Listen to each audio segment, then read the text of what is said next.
Chief secretary గారు with his kind permission సభా కార్యక్రమాన్ని ప్రొసీడింగ్స్ని కొనసాగిస్తారు. దానికి మరికొద్ది క్షణాల్లో మన గౌరవనీయులు ముఖ్య అతిథులు నేను మీ క్రేజీ ప్రధాని ఈ వేదిక మీద ఈ రోజు జబర్దస్త్ న్యూ టాలెంట్ ని సెలెక్ట్ చేసి ప్రొసీడింగ్స్ ని ఆడిషన్స్ అయితే చీఫ్ సెక్రటరీ గారు కంటిన్యూ చేస్తారు. హలో పెద్దల్ని గన్నవరం ఎయిర్పోర్ట్లో స్వాగతించి మన గవర్నర్ గారు, మన కాబోయే ముఖ్యమంత్రి శ్రీ చంద్రబాబు నాయుడు గారు ఇక్కడికి విచ్చేస్తూ ఉన్నారు. నిమిషాల వ్యవధి మాత్రమే ఉంది పెద్దలారా. సమయ పాలన తెలిసినటువంటి పెద్దలు కాబట్టి మరొక మాట గుర్తు చేసుకుంటే, మన ప్రధాని ఇచ్చినటువంటి పిలుపులు మీకు తెలుసు కదా. నరేంద్ర మోదీ గారు ఎప్పుడు చెప్తారు, స్వచ్ఛ భారత్, ఆత్మనిర్భర్, బేటీ బచావో బేటీ పడావో ఇత్యాది పథకాలన్నీ కూడా మన రాష్ట్రంలో కూడా దూరదృష్టి కలిగినటువంటి శ్రీ చంద్రబాబు నాయుడు గారు కళలు కనడానికి ధైర్యంతో పాటు ఆ వచ్చిన కళల్ని సాధించడానికి సాహసంతో ముందుండేటువంటి వ్యక్తిగా చంద్రబాబు నాయుడు గారు ప్రపంచంలో వచ్చినటువంటి ఐటీ విప్లవ ఫలితాలు తెలుగు జాతికి అందాలని మొట్టమొదటగా అంచనా వేసి ఇవాళ హైదరాబాద్ మహానగరం ఒక ఐటీ హబ్గా ఉంది అంటే కారణం చంద్రబాబు నాయుడు గారని చెప్పుకోవాలి. అలాగే ఆయన ఒక మహాస్వాప్నికుడు. ఆకలి లేని దేశాన్ని కలలు కంటాడు.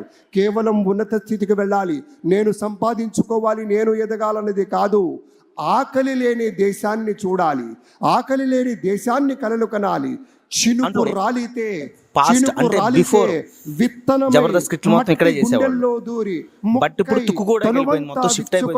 మహావృక్షంగా రేపటి రోజుకు కావలసినటువంటి కూడా అందించేటువంటి లక్ష్యంగా ఉన్నటువంటి నేత మన ముఖ్యమంత్రిగా చంద్రబాబు నాయుడు గారు ప్రమాణ స్వీకారం చేయబోతున్నారు. అలాగే గవర్నర్ ఆఫ్ తెలంగాణ ఇటీవల రాజకీయ రంగ ప్రవేశం కూడా చేసినటువంటి డాక్టర్ తమిళసై సౌందరరాజన్ గారికి సవినయంగా స్వాగతం పలుకుతున్నాం. మేడం గారికి చాలా ప్రత్యేకమైనటువంటి స్వాగతం అమ్మా.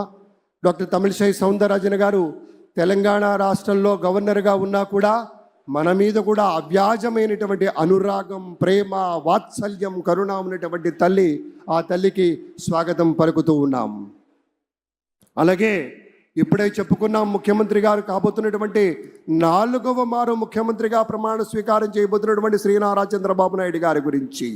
ఆకలి తీర్చే కూడవుతాడు మన చంద్రబాబు నాయుడు గారు. అలు పెరగరి నాగలిగా మారి దుక్కి దున్ని అన్నం పెడతాడు.